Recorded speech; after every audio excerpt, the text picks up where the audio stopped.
नमस्कार दोस्तों। आज मैं आपको सुनाने जा रही हूँ। अचानक जेठानी के कमरे में पहुंची देवरानी ने ऐसा क्या देखा कि उसके पैरों तले जमीन खिसक गई। बड़ी कोठी वालों की बेटी की शादी थी। पूरे गांव में एक ही इतनी बड़ी कोठी थी जिसके कारण नाम ही पड़ गया बड़ी कोठी। तो आज ब्याह था इस बड़ी कोठी वालों के बड़े बेटे का।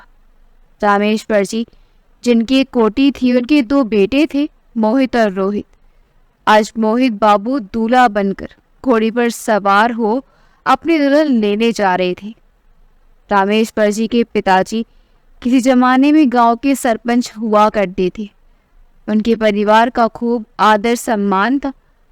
रामेश्वर जी ने भी अपनी जवानी के दिनों में खूब पैसा कमाया। उनके पिता तो रहे नहीं, लेकिन माँ अभी जीवित थी।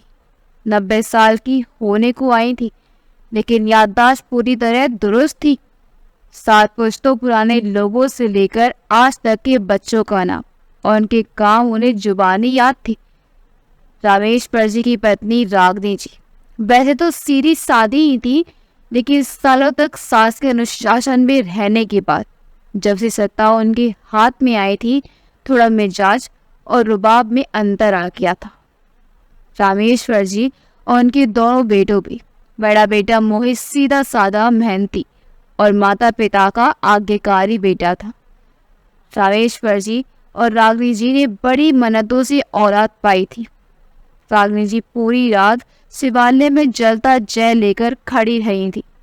मान्यता थी कि भगवान भोलेनाथ प्रसन्न होकर मनोकामना पूर्ण करते हैं। शायद यही भोलापन मोहित के व्यवहार में भी था। वहीं दूसरा बेटा रोहित बड़ा तेज तरार और जीवन का प्रताप उठाने वाला था। रामेश्वर जी का लकड़ी का व्यापार था, जिसे अब उनके दोनों बेटे संभाल रहे थे। रामेश्वर जी ने मोहित का विवाह पड़ोस की गांव के अपने मित्र प्रताप जी की बेटी गौरी से किया, तो मोहित ने बिना अपनी पसंद नापसंद बताए सहमति दे दी। रामेश्वर जी साफा बांधे सूट बूट में बड़े ही जच रहे थे। मोहित मोतियों का सहरा बांधे शेरवानी पहन म्यान में तलवार और सहवाला के साथ घोड़ी पर सवार था। आज तो उसका रुतबा ही अलग था, लेकिन सबसे बिल्कुल अलग अलग पूरी बारात में जो दिखाई दे रहा था वह था रोहित। 6 फीट लंबा, हट्टा कट्टा, गोरा चिट्टा जवान, सबके आकर्षण का कंदर था। बड़ी धूमधाम से बारात दुल्हन के घर पहुंच गई।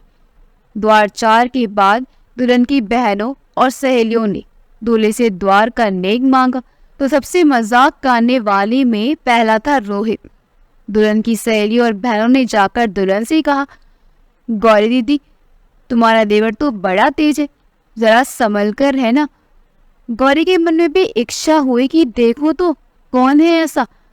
विवाह की रस्में पूरी हुई और गौरी विदा होकर अपने ससुराल आ गई। ससुराल में सास, दादी सास और अन्य लोगों ने गौरी का स्वागत किया। घूंघट की ओट में ही गौरी ने सभी ससुराल वालियों को देखा।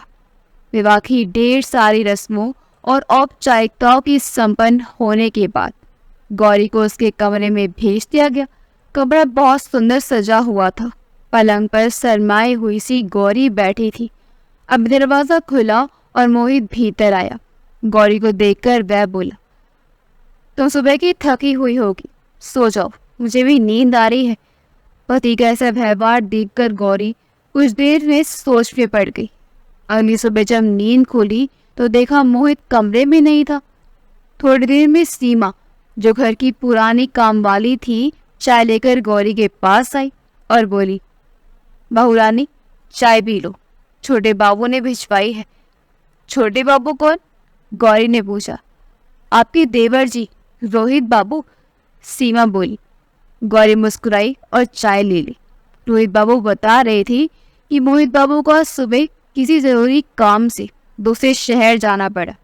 तुम बहू का ध्यान रखना बोलकर कमरे में से चली गई। गौरी के मन में अजीब सी हलचल पैदा हो गई। नवविवाहित को छोड़कर ब्याह के दूसरे दिन ही मोहित को आखिर ऐसा कौन सा जरूरी काम आ गया। आज उसका भाई जैवी पग फेरों की रस्म के लिए उसे बुलाने आने वाला था। गौरी नहा धोकर सर धजकर तैयार हुई।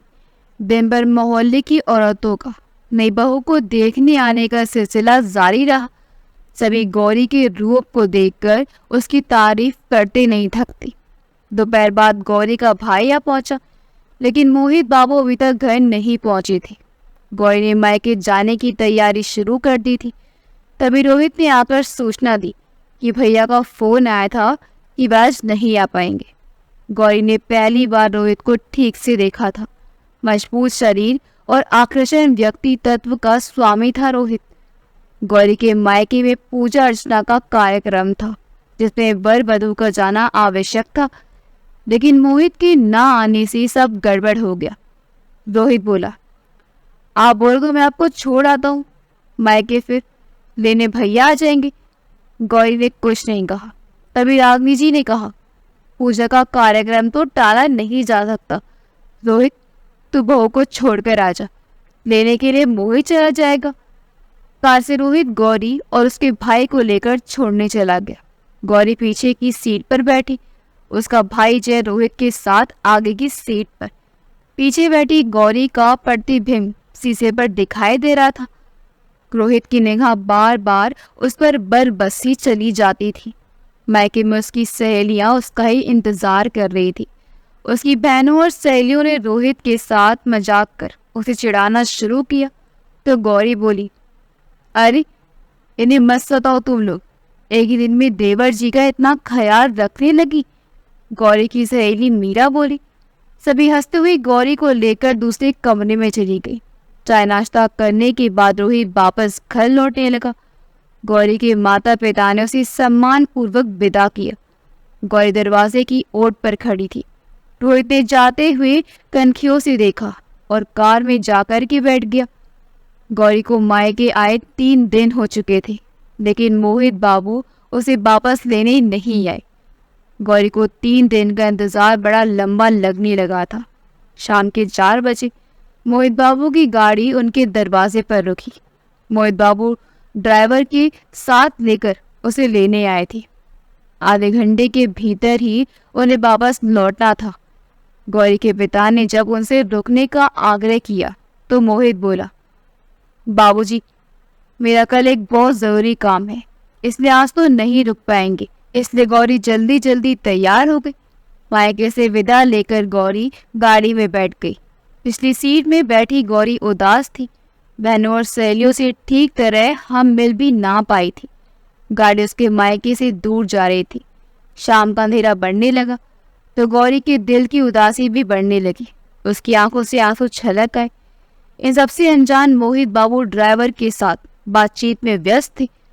दोनों जब घर पहुंचे तो गाड़ी से उतरते ही रोहित ने सबसे पहले पूछा, भाभी आप रो रही थी क्या? रोहित के कहने पर मोहित का भी ध्यान उस ओर गया और बोला, नहीं तो मैंने तो रोते हुए नहीं देखा। जिस बात को मोहित पूरे रास्ते पर महसूस ना कर पाए, रोहित ने उसे एक क्षण में ही समझ लिया। गौरी को महसूस हुआ कि रोहित उसके पति से कहीं ज्यादा संवेदनशील और ख्याल रखने वाला है। मोहित का व्यवहार गौरी के प्रति अच्छा था। उसके लिए किसी चीज की कोई कमी ना थी, ना ही कोई रोक टोक थी।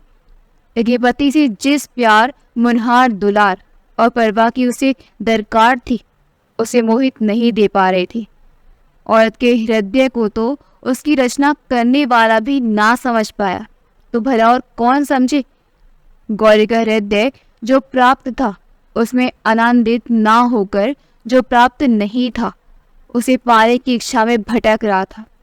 गौरी का रोहित के प्रति एक अनजाना सा झुकाव हो गया था। रामेश्वर और रागनी जी बेटों की तरक्की से फूले नहीं समाते थे। विशेषकर मोहित की लगन और मेहनत से व्यापार काफी बढ़ गया था। एक दिन बूढ़ी दादी ने गौरी को अपने पास बुलाकर पूछा, बहू यहाँ खुश तो हो ना? हाँ दादी, खुश हूँ, गौरी सिर हिलाकर बोली। मोहित तेरा ख्याल तो रखता है ना? दादी की पार की नजरों ने जैसे सब कुछ समझ लिया हो। गौरी के मुख पर एक फीकी सी मुस्कान आकर लौट गई। उनकी शादी को 2 माह बीत गए थे। कभी कभार मोहित पूछ लेता, गौरी, तुम्हें किसी चीज की जरूरत हो तो माँ को या रोहित को बता देना। गौरी ने आज तक यही सुना और समझा था कि ससुराल में पत्नी का सबसे बड़ा भरोसा उसका पति होता है, लेकिन उसका पति तो उसे दूसरों के भरोसे छोड़ रहा था। मोहित इतना सीधा या कहीं बेवकूफ था कि पत्नी के मनोभावों को ना समझ सका। एक दिन सीमा आमों की एक टोकरी गौरी के कमरे में ले आई। आम देखते ही गौरी खिल उठी। जैसा आम, ये तो मेरी बरबसिंदा है। आज ये कैसे मेरा ध्यान रहा। सीमा गौरी के स्वर में खुश थी। ये तो छोटे बाबू ने भिजवाया बहुरानी। सीमा उसके चेहरे की खुशी देखकर खुश थी। गौरी का सुबह से ही जी मिचला रहा था। कुछ खाने को भी इच्छा ना थी। रांगनी जी अनुभवी महिला थी। बोली, बहू, मैं मोहित से कह देती हूँ, तुझे शहर में जाकर डॉक्टर को दिखा लाएगा। उन्होंने मोहित को आवाज लगाई तो मोहित जीप की चाबी लेकर कहीं जाने को निकल रहा था। मोहित बहू को शहर ले जाकर डॉक्टर को दिखा लो, रागनी जी ने कहा। लेकिन माँ, मैं तो अभी काम पर निकल रहा हूँ। रोहित को भेज दो, मोहित बोला। तभी रोहित भी तैयार होकर निकला। माँ ने पूछा, रोहित बेटा, तू भी कहीं जा रहा है क्या? क्यों माँ, कुछ काम था क्या आपको? रोहित ने जानना चाहा। बहू को डॉक्टर को दिखाना था। मोहित के पास तो समय ही नहीं है, रागनी जी बोली। हाँ हाँ, मैं दिखा लाऊंगा, आप तैयार हो जाओ, तब तक मैं गाड़ी निकाल देता हूँ, रोहित ने गौरी की ओर देखकर कहा। गौरी 10 मिनट में तैयार होकर रोहित के साथ गाड़ी में बैठ गई। बेटा, गाड़ी आराम से चलाना, माँ ने हिदायत दी। रोहित बड़ी संभाल कर और धीमी रफ्तार से गाड़ी चला रहा था। उसके साथ की सीट पर बैठी गौरी जाने क्यों उसकी ओर एक खिंचाव सा महसूस कर रही थी। आप यहाँ खुश तो है ना? रोहित ने पूछा तो गौरी ने भी प्रश्न का जवाब प्रश्न से ही दिया। तुमको ऐसा क्यों लगता है?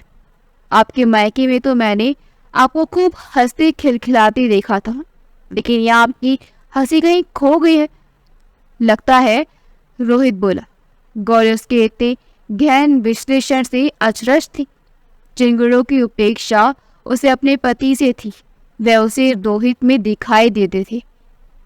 नहीं, ऐसी कोई बात नहीं है, बस वह इतना सा ही कह पाई। आप अपने दिल की बात मुझसे बेझिझक कह सकती हैं, मैं हमेशा आपके साथ हूँ। रोहित के इन शब्दों पर गौरी को यकीन नहीं हो पा रहा था। वह बस उसका चेहरा देखती रह गई है। हॉस्पिटल में लेडी डॉक्टर ने रोहित को बाहर भेज दिया और गौरी का चेकअप करने लगी। एक मुस्कान के साथ डॉक्टर बोली, खुशखबरी है, अपने पति को भी अंदर बुला लो। गौरी चौंकी, फिर बोली, वह मेरे देवर हैं। डॉक्टर बोली, ओ सॉरी, ये दवाई रेगुलर लेनी है और हर महीने चेकअप करवाना है।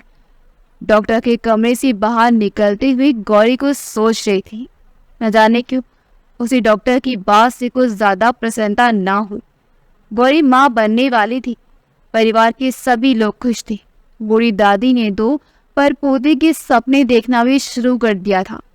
कहता, बस अब ईश्वर से यही कामना है कि वह मेरे पोते को मुंह दिखा दे तो मैं सोने की सीढ़ी चढ़ करके स्वर्ग चली जाऊंगी। रागनी जी ने भी गौरी को ढेर सारी हिदायतें दे डाली थी। गौरी भारी सामान ना उठाना, धार्मिक किताबें पढ़ा करो, खाना ठीक से खाया करो, वगैरह वगैरह। मोहित भी कभी कभार गौरी से अपना ध्यान रखने को कहता रहता था, लेकिन पूरे परिवार में केवल एक ही व्यक्ति था जो वाकई में उसका ध्यान रखता था, और वह था रोहित, जो कभी गौरी के लिए चटपटी चाट ले आता तो कभी पढ़ने के लिए किताबें, कभी मेवा मिठाई तो कभी रसीले मौसमी फल। गौरी को भी वही अपना सबसे बड़ा हिदायती लगता था। हर महीने गौरी को चेकअप के इंतजार रहता। जब वह रोहित के साथ होती थी, रोहित को भी गौरी का साथ अच्छा लगता था, इसलिए सारे काम छोड़कर गौरी को हॉस्पिटल ले जाता रहा। एक दिन मोहित बोला, चलो आज मैं तुम्हें हॉस्पिटल लेकर चलता हूँ, मुझे उस तरफ कुछ काम भी है। गौरी झट से बोली, आज तबीयत कुछ ठीक नहीं लगती, हॉस्पिटल कल परसों चली जाऊंगी। कई बार साथ आते जाते रोहित और गौरी दोनों एक दूसरे से खुलकर दिल की बात करने लगे थे। दोनों को एक दूसरे का साथ खूब भाने लगा था। दोनों के बीच एक अनचाहा अनजाना सा बंधन बन गया था। रोहित गौरी से पूरे अपनेपन से और गौरी रोहित से पूरे अधिकार से बात करती थी। 4-5 महीने में वह एक दूसरे के बहुत करीब आ गई थी। गौरी इस बात का विशेष ध्यान रखती थी कि कहीं मोहित या अन्य सदस्यों को इसकी भनक ना लग जाए, इसलिए जब तक मोहित घर पर रहता तो उसको शिकायत का कोई मौका नहीं देती। लेकिन उसकी आंखें हर पल रोहित को खोजती रहती थी। रोहित भी उसका साथ पाने के लिए उसके आसपास ही घूमता फिरता था। आखिरकार 10वें महीने में गौरी के प्रसव का समय आ ही गया। गौरी ने एक पुत्र को जन्म दिया, जिसे मुंह मांगी मुराद मिल गई हो। सभी बहुत खुश थे। रामेश्वर जी ने पूरे गांव की दावत का इंतजाम किया। राघवी जी ने बहू को सोने के कंगन बनवा कर दी। दादी बार बार खुशी के आंसू छलकाती। मोहित अपना वारिस पाकर गर्व से फूला ना समाता।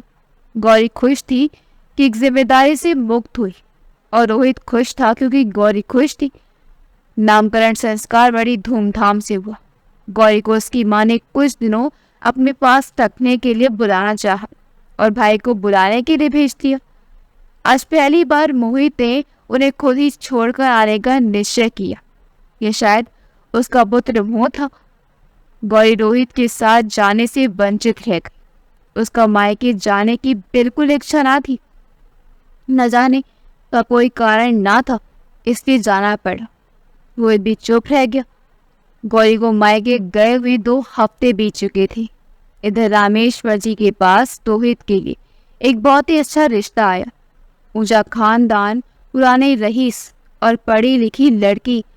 रामेश्वर जी और रागनी जी को तो पहली ही नजर में रिश्ता पसंद आ गया। बस रोहित की बताना था और चट मंगनी पड़ गया। रात को खाने पर रामेश्वर जी ने रोहित से कहा, बेटा अब बिजनेस पर थोड़ा और ध्यान दो। तुम्हारा भी परिवार बढ़ेगा तो खर्चे भी बढ़ेंगे। मेरे परिवार कैसे बढ़ने लगा बाबा? रोहित ने ठहाका लगाया। कि शादी नहीं करेगा? आपने लड़की देख ली है, अगले महीने तेरी सगाई और तुरंत शादी। राखी जी बोले, ऐसे कैसे?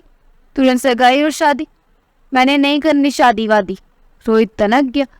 तभी दादी ने गहरी नजरों से देखते हुए कहा, क्यों, कोई और पसंद है क्या? रोहित तकपका गया और बोला, ऐसी बात नहीं है दादी, लेकिन बिना देखे समझे ऐसे कैसे हाँ कर दूं? वैसे भी मुझे शादी करनी ही नहीं है। क्यों नहीं करनी है? लड़की सुंदर है, पढ़ी लिखी, संस्कारी है, खानदान अच्छा है, और क्या चाहिए तुझे? रामेश्वर जी बोले। लेकिन बाबा, लेकिन कुछ नहीं। अगले सोमवार को लड़की वालों के घर चलना है तुम्हें। बस कहकर रामेश्वर जी ने फरमान सुना दिया। रोहित ये खबर गौरी को बताना चाहता था, पर ना जाने क्या सोचकर चुप रह गया। सोमवार के दिन रामेश्वर जी, रागनी जी, मोहित और रोहित लड़की वालों के घर पहुंचे। लड़की वालों को हवेली नुआ घर था, जिसमें देखकर रामेश्वर जी की तबीयत हरी हो गई। लड़की के पिताजी, बुआ, माताजी ने उनका स्वागत किया। थोड़ी औपचारिक बातों के बाद लड़की की मां ने आवाज लगाई, दिशा बिटिया, चाय तो ले आ जरा। थोड़ी देर में चाय की ट्रे हाथ में लिए दिशा अपनी भाभी के साथ बैठक में आ गई। लंबी छेर, हरी काया, कमर तक लंबी चोटी, हल्की सांवली रंगत, लेकिन गजब का आकर्षण काली आंखें।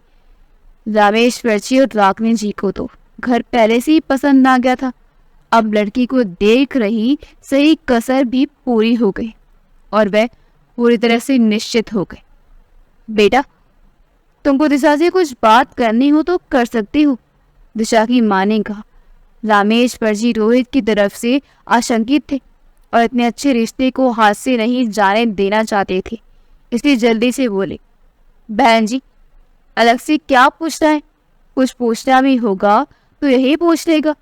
हमें तो आपकी बिटिया बहुत ही पसंद आई। हमारी तरफ से तो ये रिश्ता पक्का है, समझिए। लेकिन एक बार बेटा रोहित से भी पूछ लेते हैं। दिशा के पिता ने रोहित की ओर देखा। उसे क्यों पसंद नहीं आएगी? क्यों रोहित, बोलो। रामेश्वर जी ने कहा तो रोहित की नापसंदगी का कोई कारण नहीं सजा, बस मुस्कुराकर रह गया। दिशा और रोहित का विवाह पक्का हो गया। अगले महीने सगाई का मुहूर्त तय किया गया, फिर विवाह का। इधर गौरी का मन वापस ससुराल जाने के लिए मचल रहा था, लेकिन माँ के मनोहार के आगे कुछ बोल नहीं पा रही थी। मोहित का तो फोन कई बार आता था, लेकिन जब से मायके आई थी रोहित ने एक बार भी फोन नहीं किया था। गौरी मन में सोचती, पुरुष का हृदय सदा ही कठोर होता है। सामने तो प्यार भरी बातें करेंगे और नजरों के सामने से हटते ही सब भूल बैठते हैं। गौरी ने भी ठान लिया था कि अगर रोहित फोन नहीं करेगा तो वह भी नहीं करेगी। वह क्यों झुके? एक दिन पास में रहने वाली गौरी की सहेली रिया गौरी के घर आई। रिया के ससुराल भानगढ़ में थी। दोनों सहेलियां मिली तो बड़ी खुश थी। तो तू बड़ी खुश है? फिर रिया ने छेड़ा, और तेरा तो रंग रूप भी निखर गया है, लगता है बहुत प्यार करने वाला पति मिला है, रिया बोली। गौरी का मन कुछ क्षण के लिए अपनी ससुराल पहुंच गया। अब तो जेठानी बनकर हुक्म चलाया करेगी। रिया ने कहा तो गौरी चौंक गई। जेठानी? गौरी ने कहा। इतना अनजान बन रही है जैसे कुछ तुझे पता ही नहीं है, जैसे कुछ जानती ही नहीं है।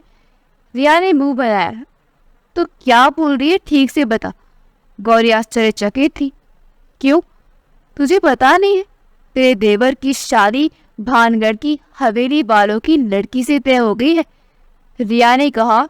तो गौरी को जैसे सांप ही सूंघ गया हो। तभी रोहित उससे कन्नी काट रहा है। गौरी के चेहरे के उड़े हुए रंग को देख करके रिया बोली। क्या हुआ? नहीं कुछ नहीं, गौरी नकली हंसी हंसते हुए बोली। जितनी देर रिया बैठी रही गौरी ने मन मार करके उसकी बातों को झेलती रही। जब रिया चली गई तो गौरी ने सीधा जाकर अपनी माँ से कहा, माँ मैं कल अपनी ससुराल जा रही हूँ। क्या हुआ बेटी, अचानक क्यों जाना? सब ठीक तो है ना? माँ घबरा गई। सब ठीक है माँ, इनका फोन आया था, कुछ जरूरी काम आ गया है बस। जमाई बाबू लेने आ रहे हैं? माँ ने पूछा। नहीं, मैं चली जाऊंगी।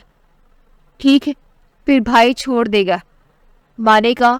तो गौरी चुप रही और अपना सामान तैयार करने लगी। अगले दिन गौरी सुबह ही तैयार हो गई।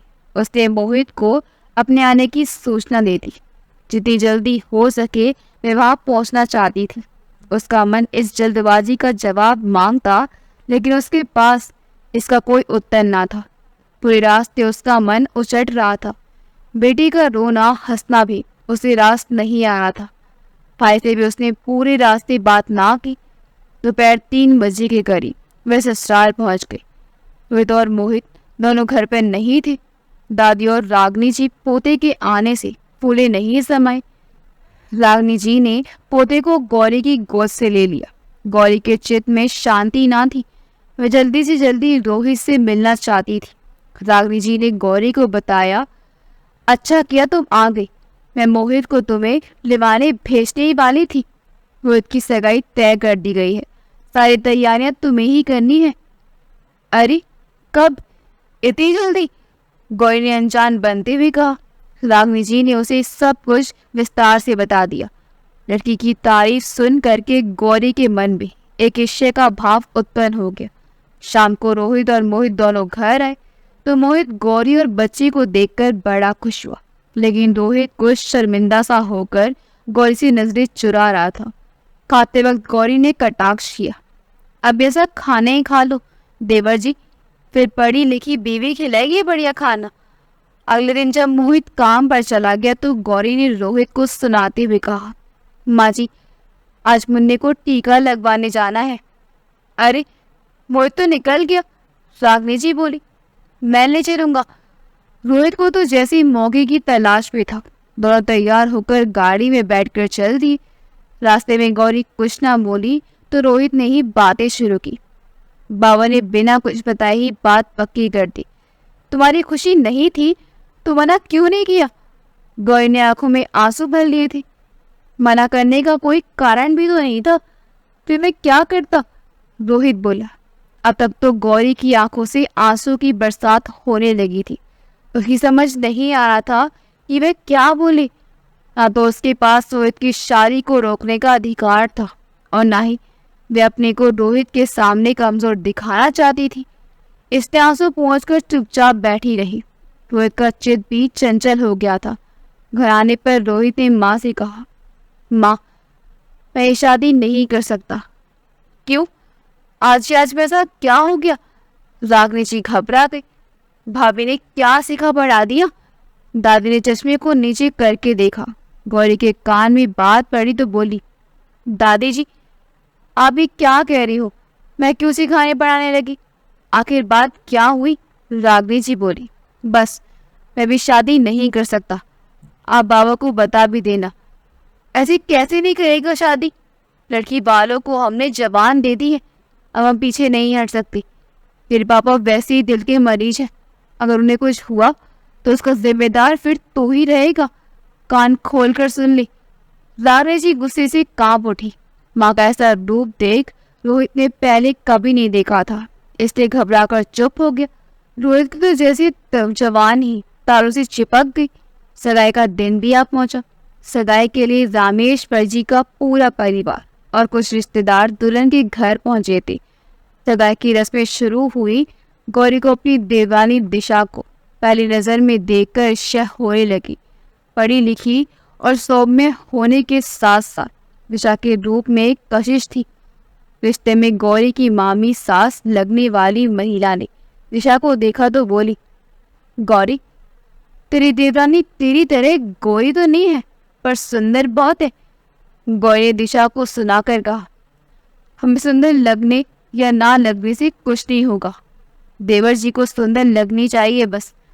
रोहित ने दिशा को अंगूठी पहनाई तो गौरी के चेहरे की रंगत फीकी पड़ गई। रस्म अदा गई और दावत के पश्चात सभी घर लौट आए। घर लौटे के बाद गौरी ने गुस्से से सारे आभूषण और कपड़े यूं ही फेंक दिए।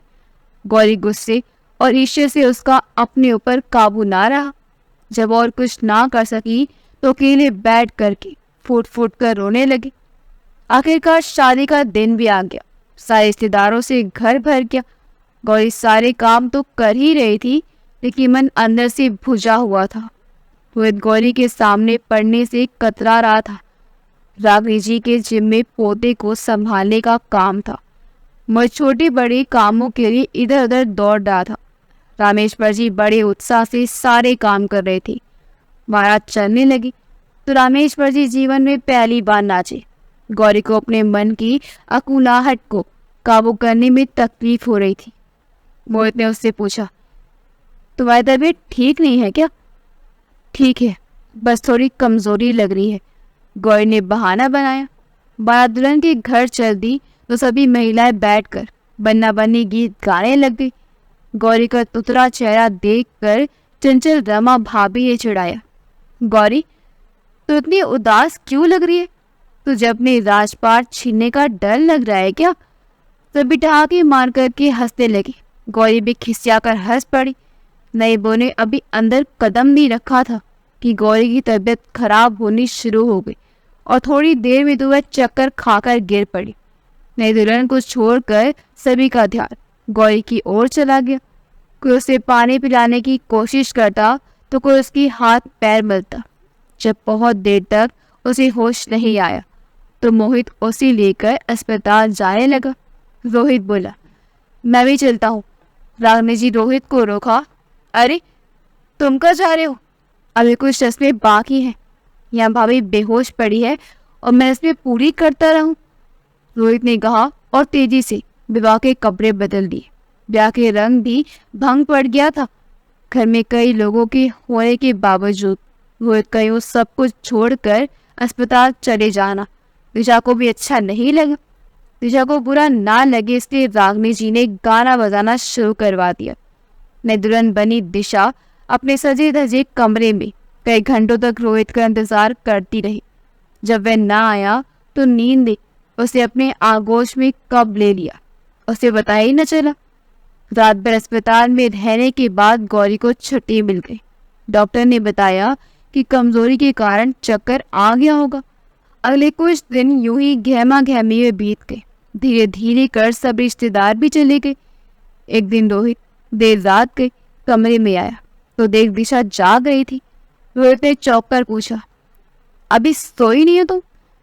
आपका इंतजार कर रही थी, दिशा ने कहा। घुर घुर सी छन छन आती आवाज सुनकर रोहित चौंक गया। बेइंतजार ना क्या करो, रोहित बोला। क्यों? मैं आपकी पत्नी हूँ, ब्याह किया है आपने मुझसे। दिशा के शब्दों में सच्चाई की दृढ़ता थी। माँ बाप के कहने पर मैं तुमसे शादी कर ली, पर मुझसे और कोई उम्मीद ना रखना। रोहित बोल तो गया पर खुद ही अपने पर शर्मिंदा सा हो गया। मैं वजह जानना चाहती हूँ, दिशा बोली।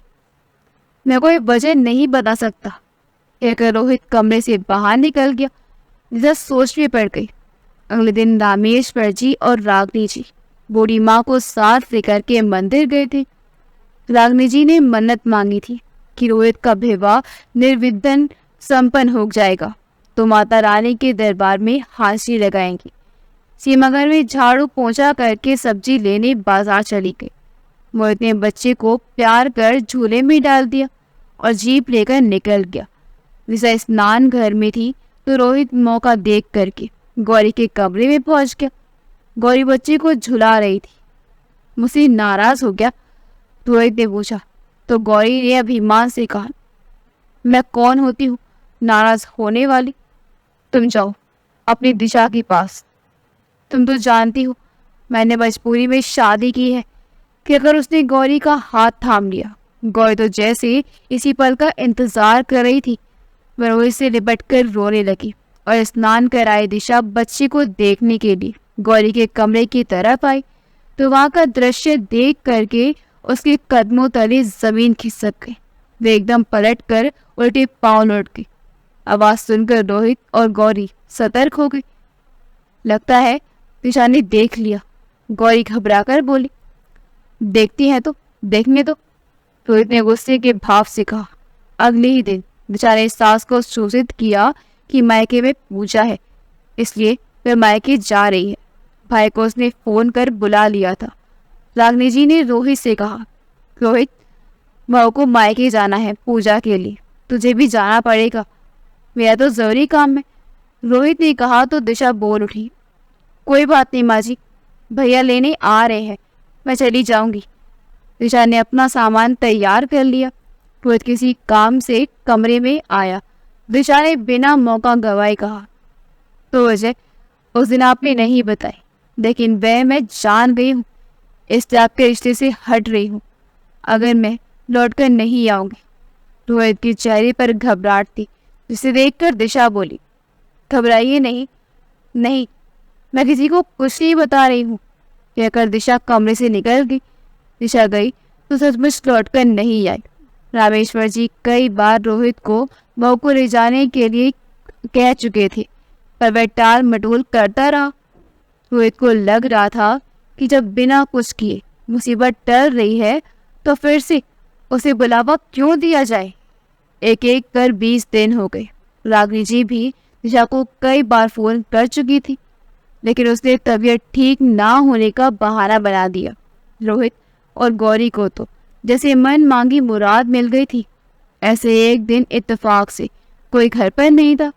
गौरी और रोहित गौरी के कमरे में सुगंध पलों का आनंद ले रहे थे। अचानक गौरी खड़ी होकर जोर जोर से चीखने लगी, तुम्हें शर्म नहीं आती? मैं तुम्हारी भाभी हूँ, भाभी माँ के सामान होती है। तुम्हारी बीबी तुम्हें छोड़कर चली गई तो मुझ पर डोरे डालने लगे। रोते हुए गौरी जोर से चिल्लाई, निकल जाओ यहाँ से। रोहित एकदम स्तब्ध था। इससे पहले कि वह कुछ समझ पाता, मोहित ने तेजी से कमरे में प्रवेश किया और एक जोरदार थप्पड़ रोहित के गाल पर रसीद कर दिया। रोहित तिरस्कार और अपमान का घूंट पीकर रह गया। तेरी इतनी हिम्मत? मैं तुझे क्या समझता था और तू क्या निकला? भाई होकर भाई के साथ विश्वासघात करता है? हट जा मेरे सामने से। मोहित दहाड़ा। रोहित तेजी से वहां से निकल गया। उसे कुछ होश ना रहा। गाड़ी को लेकर तेज चलता हुआ सुनसान सड़क पर भागा चला जा रहा था। सारी घटनाएं उसकी आंखों के आगे चलचित्र की तरह घूम रही थी। उसके लिए लगाव, उसके लिए तड़पना रोना, उसकी फिक्र करना, फिर इतना तिरस्कार और अपमान। गौरी और मोहित की तस्वीरें एक एक करके उसके मस्तिष्क में आती रही। एक तेज ब्रेकर के साथ उसने गाड़ी रोकी और सिर पकड़कर बैठ गया। वो अपमानित करने वाले शब्द उसने कानों में गूंज रहे थे। तब दिशा का शांत, गरिमामय, पूर्ण मुस्कुराता हुआ चेहरा उसके सामने आ गया। एक स्त्री जिसने उससे प्रेम किया, उसने उसकी भावनाओं का फायदा उठाया और अपने ऊपर आज आने के डर से उसे लाछन लगा करके अपमानित किया। वहीं दूसरी ओर दिशा, ऐसी स्त्री जिसने सच जानकर भी उसे दोस्तों के सामने अपमानित ना करके उसे अपमानित होने से बचा लिया। रोहित को दिशा के साथ किए गए अपने व्यवहार पर बड़ा पछतावा होने लगा। उसका दिल दिशा के लिए प्रेम और श्रद्धा से भर गया। बड़ी देर तक रोहित गाड़ी में यूं ही बैठा रहा। अब उसने निश्चय कर लिया कि वह दिशा से अपने किए की क्षमा मांग करके अपने पाप का प्रायश्चित करेगा। रोहित ने अपनी गाड़ी का रुख दिशा के घर की ओर जाने वाले रास्ते की ओर कर लिया। इस बार रोहित ने सही रास्ता पकड़ लिया था।